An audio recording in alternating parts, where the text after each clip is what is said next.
Здраво на сите и добре дојдовте на мојот канал. Во ова видео ќе зборувам за рускиот писател Иван Сергеевич Тургенев, поконкретно за неговиот најпознат роман Татковци и деца. Тоа е оваа стара книга што ја позаимив од библиотека, стара е целата, се распаѓа, меѓутоа има многу убава корица и баш уживав додека го читав ова издание, ако е целото вакво старо.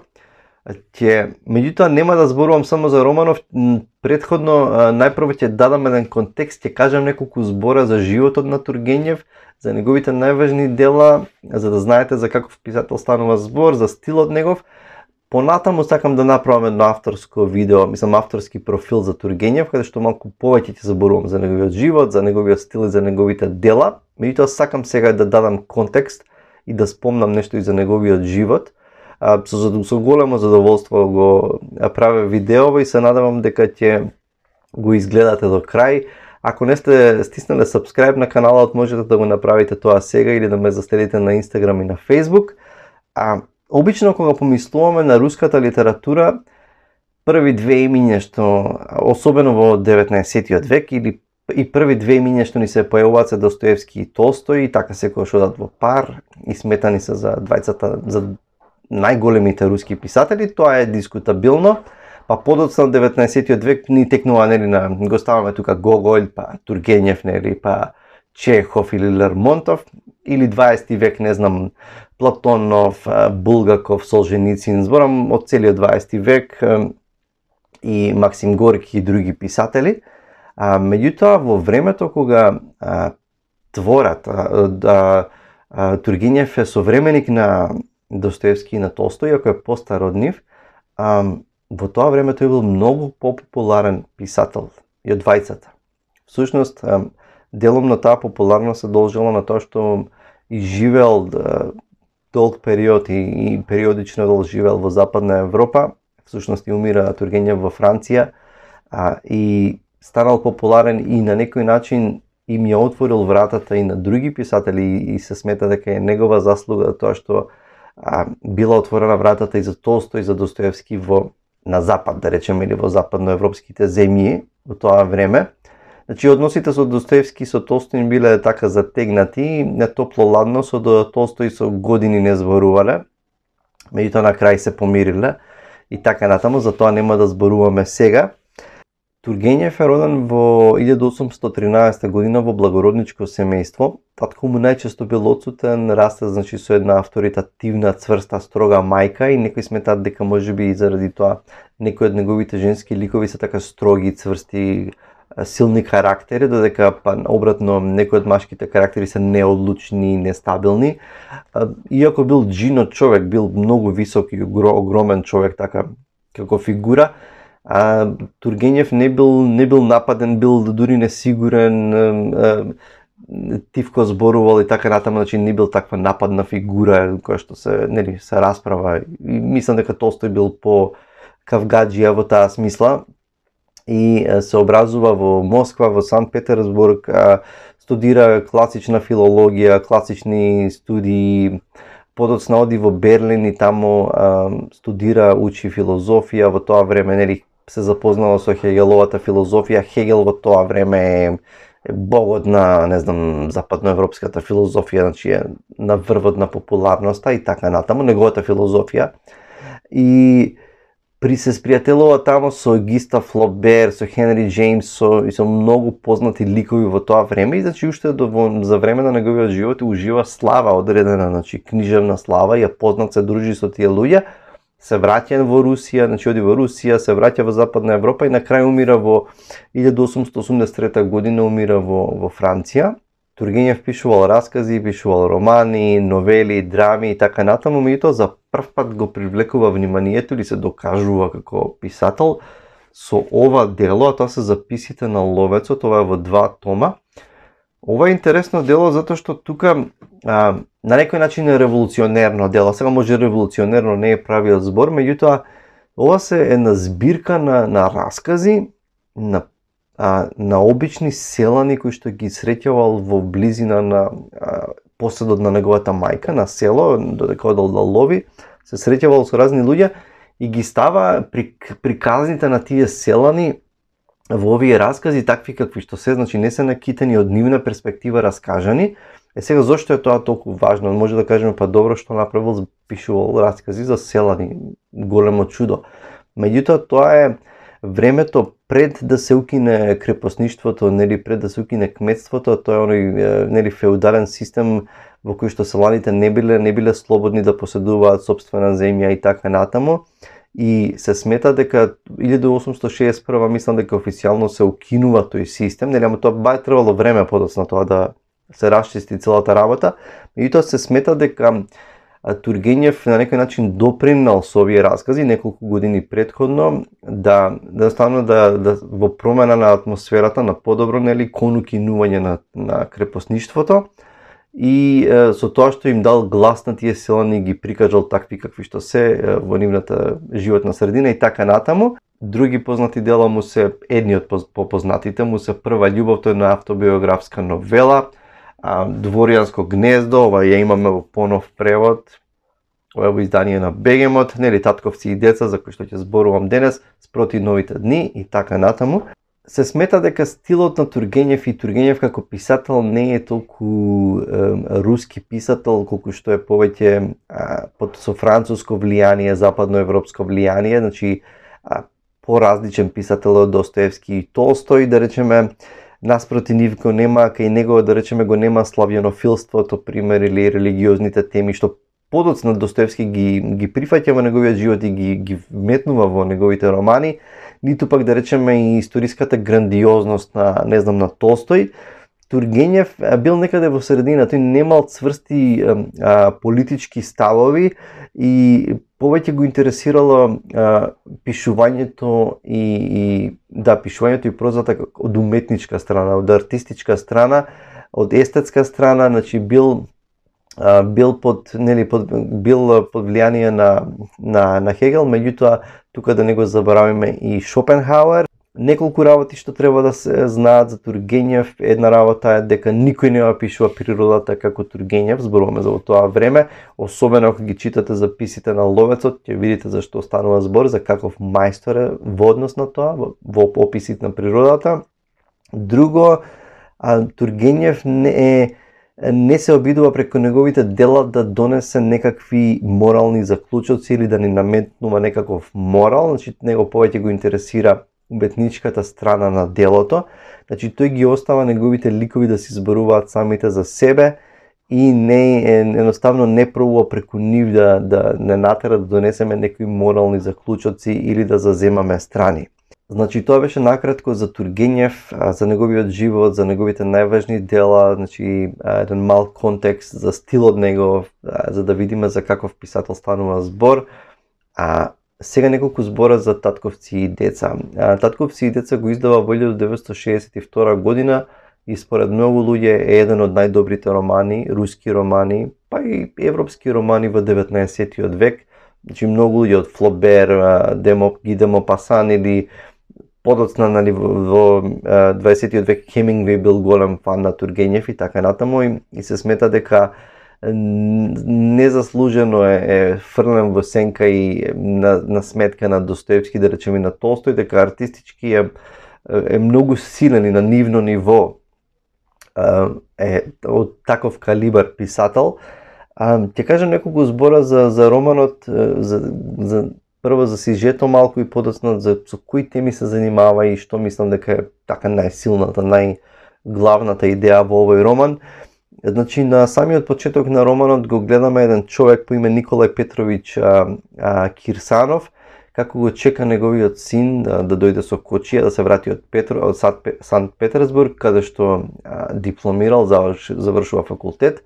Го чека со возбуда, доаѓа неговиот син, го пречекува, меѓутоа синот негов доаѓа со него на гости, кај нив доаѓа и еден негов другар, ментор, би рекол повеќе, еден човек, млад човек во своите доцни 20 години, студент по медицина, а тоа е Базаров, Евгений Базаров. И таткото ги пречекува, таткото негов не е голем земјопоседник, меѓутоа има имот, се обидува да преживее.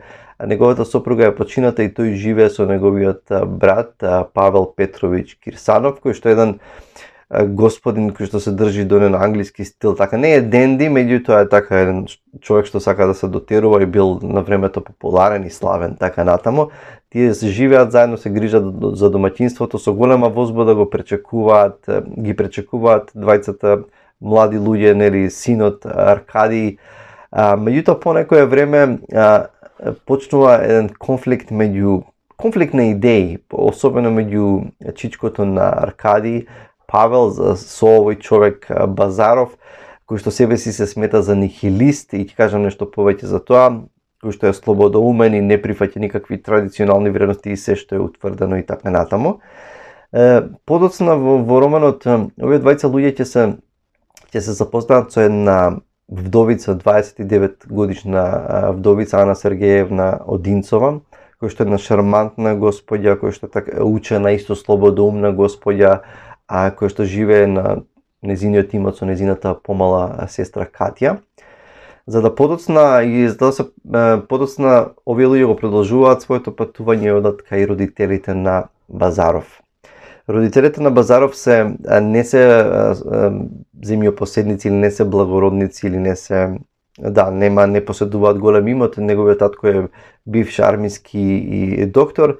Тоа се едни поедноставни луѓе, искрени луѓе кои што се држат до едноставноста на верата, па и суеверни малку и го пречекуваат со мајката го пречекува со еден синот, нивниот син Базаров, Евгений, со еден страшен стрептеж и едноставно со огромна желба да му угоди. Таткото целиот трча околу нив, целиот возбуден, горд на неговиот син што им се вратил, долго време го нема, додека овој човек Базаров, овој млад човек Базаров се однесува спрема нив дистанцирано, студено, така речиси и со презир, и подоцна се вкрстуваат. Подоцна ќе видите, и нема да откривам повеќе за романот, нема да правам спойлери, се вкрстуваат патиштата и на Базаров, и на Аркадиј, и на Катја, на Ана Сергеевна Одинцова, се вкрстуваат, има еден интересен расплет на настаните и така натаму.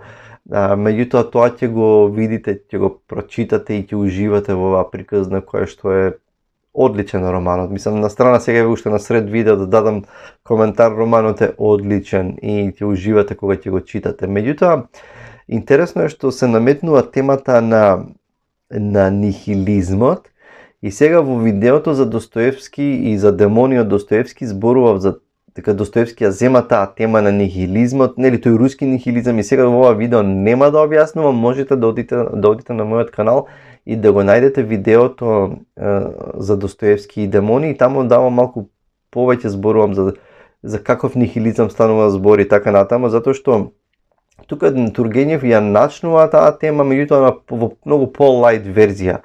Достоевски тоа на многу повеќе страни, сигурно овој роман има 200 и нешто страни, на демони сигурно има, не знам, 800 страни.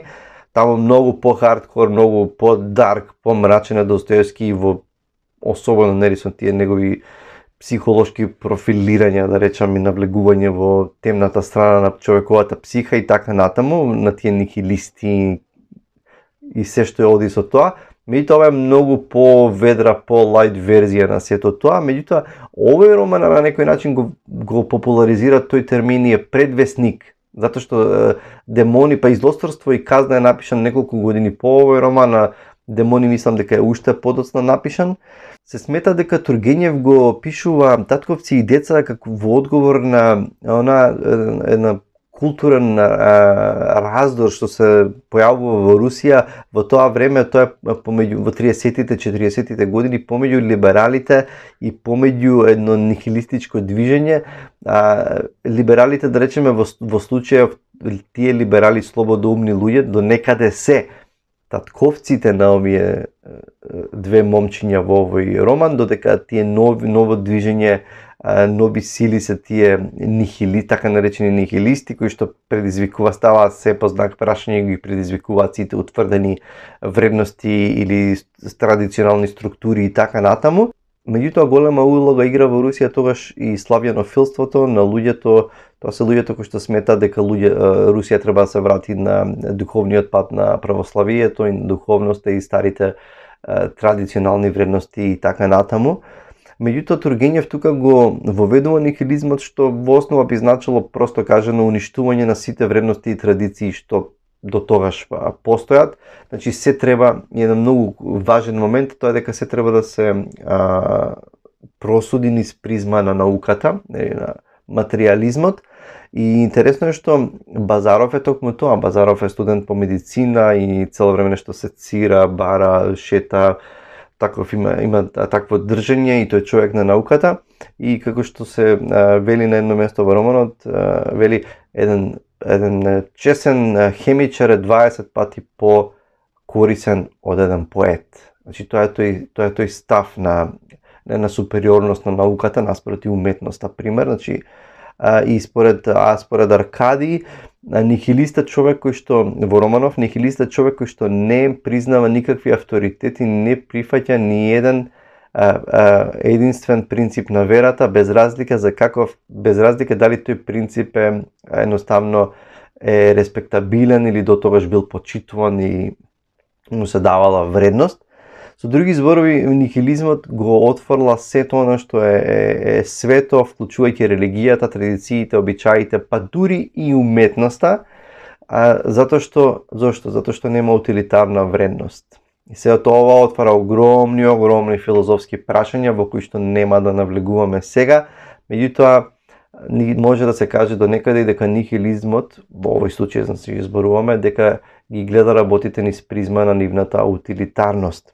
Значи, колку и овие татковци од таа постара генерација да се слободоумни и отворени за секакви размислувања, сепак за нив ова е премногу, размислувањата на Аркадий и на Базаров се премногу, и особено тука ги гледаме тој конфликт на идеи меѓу Павел Кирсанов и Базаров, со тоа што Базаров се држи еден став на ладнокрвност, на недопирливост, на некаква објективна незаинтересираност и така натаму. И интересното е, би сакал да спомнам на кој нивоа може да се толкува романот. Првото ниво кое што самиот наслов не наведува да го толкуваме на таков начин е судирот на генерациите.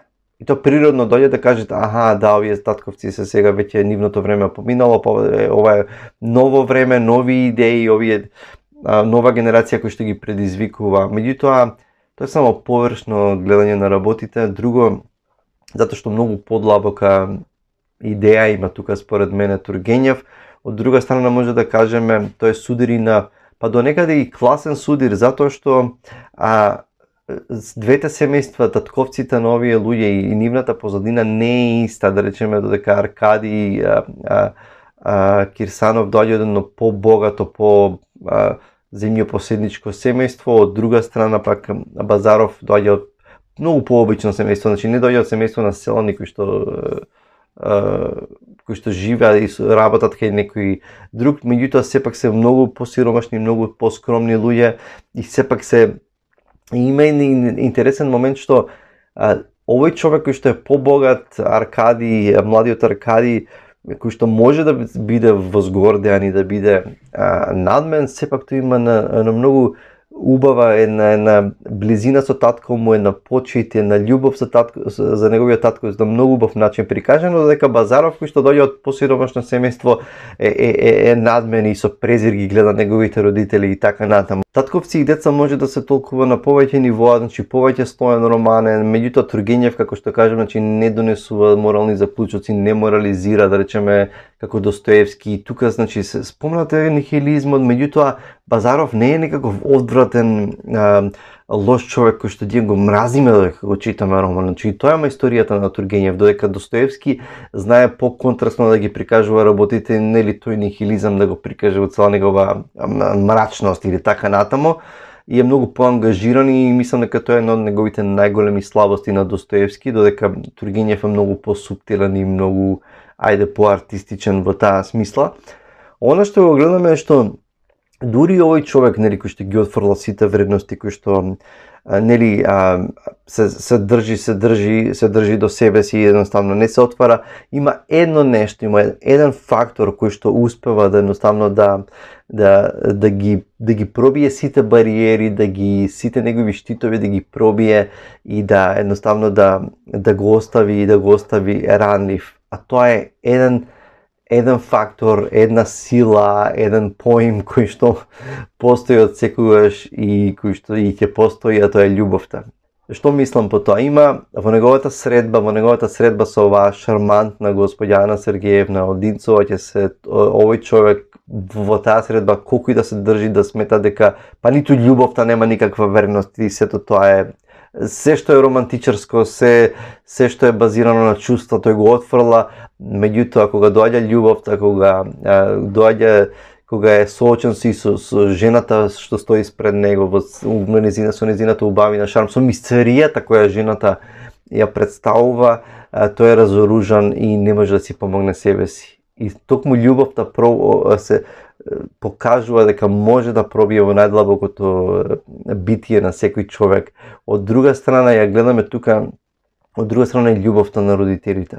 Безрезервната љубов на неговите родители спрема него, која што и до крајот му ја покажуваат, значи тука се за него пожртвувани. Љубов која што можеби не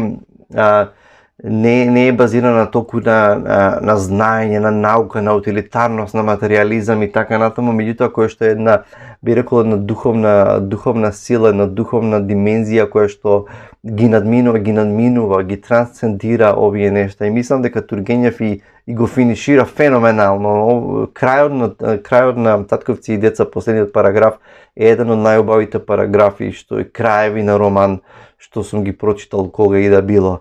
И мислам дека тоа е можеби една од главните идеи кои што јас ги извлеков од овој роман. Секако секое читање може да се извлече нешто ново од секое читање, меѓутоа сметам дека ова е еден многу убав роман и дека да не должам уште многу, дека и сепак и покрај сето тоа, покрај нели возгордеаноста на достигнувањата на науката и на било што, сепак останува љубовта како нешто кое што може да ги пробие сите тие бариери и кое што на секого му е потребна, секој сака да ја искуси и да ја возврати. Така што ви го препорачувам Татковци и деца од Иван Сергеевич Тургенев. Мислам дека малку се замуабетив, некако ми тргна работава, не знам колку време ќе трае видеото, не е ни важно искрено. Тука ве поздравувам и во овој период ќе следат и уште сериозни романи и писатели кои што ги подготвувам, ги читам, истражувам, значи правам некакви концепти и се надевам дека ќе ве инспирираат да ги прочитате. Океј, чувајте се и се гледаме со наредно видео. Чао!